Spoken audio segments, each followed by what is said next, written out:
et si Kevin Durant avait prolongé à OKC à l'été 2016. Bienvenue dans le 4e épisode de The Shift. Drafté par les Supersonics de Seattle, qui ont ensuite déménagé à OKC, Kevin Durant évolue dans cette franchise lors de ses 9 premières saisons. Il y atteint les finales NBA en 2012 et remporte le MVP en 2014. Après des hauts et des bas, le Thunder est à nouveau un candidat crédible en 2016, éliminant les Spurs et poussant les Warriors au bord du précipice. Mais ils ne parviennent pas à convertir leurs 3 chances de remporter la série et de retourner en finale NBA. L'été qui suit, KD décide non seulement de quitter OKC mais de rejoindre les Warriors, une décision extrêmement contestée. Il remportera 2 titres en 3 ans aux Warriors, avant de signer à Brooklyn, puis de continuer sa carrière aux Suns, puis aujourd'hui aux Rockets. Le Thunder de son côté ne passera plus un tour de play-off durant l'ère Westbrook avant de reconstruire autour de SGA. Aujourd'hui, on se plonge dans une autre réalité, celle dans laquelle Kevin Durant aurait prolongé à OKC lors de l'été 2016. Le Thunder attaque la saison suivante avec une modification dans son effectif, le trade d'Ibaka contre Oladipo et Sabonis. Résolument plus offensif, ils terminent second à l'ouest derrière les saisons XXL de KD et Westbrook. Ils parviennent à prendre leur revanche face aux Warriors en finale de conférence, mais ils sont défaits par les Cavs en finale NBA. À l'été 2017, Sam Presti réalise le trade pour Paul George, faisant du Thunder un contender incontournable. KD est un peu moins scoreur la saison suivante, cherchant à acclimater Paul George. Les 3 stars mettent du temps à trouver leur rythme en attaque, mais la défense d'OKC est élite. Ils terminent la saison en boulet de canon, mais échouent en finale de conférence contre les Rockets de Harden et Chris Paul. Déçu de ne pas avoir remporté le titre, Presti opère un changement de coach et Mark Daigneault remplace Billy Donovan. La défense du Thunder reste élite et l'attaque devient moins prévisible sous Daigneault. KD est au centre de tout cela et il termine 2e au MVP, scorant 31 points par soir. Le Thunder se classe premier à l'ouest et avance en play-off en disposant des Blazers, des Nuggets puis des Warriors avant de défier les Raptors en finale. Dans cette réalité, pas de blessure pour KD et le Thunder remporte le titre. Il est élu MVP des finales en 33-8-5. Le Thunder conserve une bonne dynamique lors de la saison 2020, mais le Covid vient casser cette dernière. À l'arrivée dans la bulle, Westbrook est malade et blessé, Paul George n'est plus en rythme, et malgré les exploits de KD, le Thunder est battu par les Lakers en finale de conférence.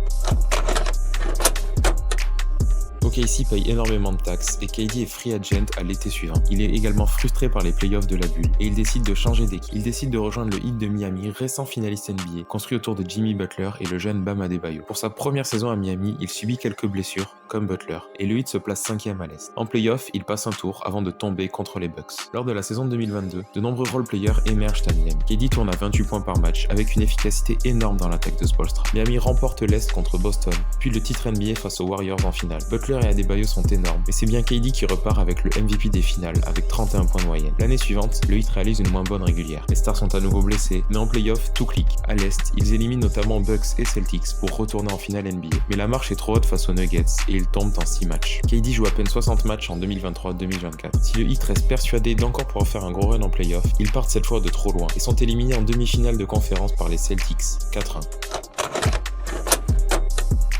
Une fois la fenêtre de titre refermée à Miami, KD souhaite un dernier challenge. Ainsi, il rejoint Minnesota via un sign and trade contre Towns. Dès les premiers matchs, la défense élite des Wolves avec une longueur de bras folle les propulse parmi les meilleures équipes de la ligue. Mais il manque de profondeur à la main et à la création. KD score encore 25 points par match et il termine 2e à l'ouest. En post-season, ils sortent les Warriors puis les Rockets, mais tombent contre les Nuggets en finale de conférence. Pour la 2e saison de KD, Edwards évolue à un niveau de MVP et Durant est son complément parfait en attaque. La défense des Wolves est étouffante et Minnesota termine à nouveau 2e à l'ouest. En demi-finale de conférence, ils éliminent cette fois les Nuggets, puis affrontent le Thunder au tour suivant. Face à sa première équipe, KD performe, mais le Thunder s'en sort en 7 matchs. En 2026-2027, KD manque beaucoup de matchs. Son efficacité commence à diminuer et il tourne à 20 points par match. En playoff, il est en difficulté en défense et pour trouver ses spots offensivement. Malgré un hante incroyable, les Wolves tombent en demi-finale de conférence face aux Spurs et KD réalise qu'il est en fin de parcours.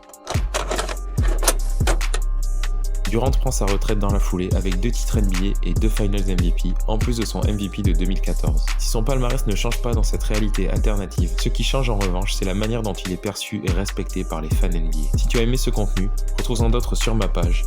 N'hésite pas à liker, à commenter et à t'abonner.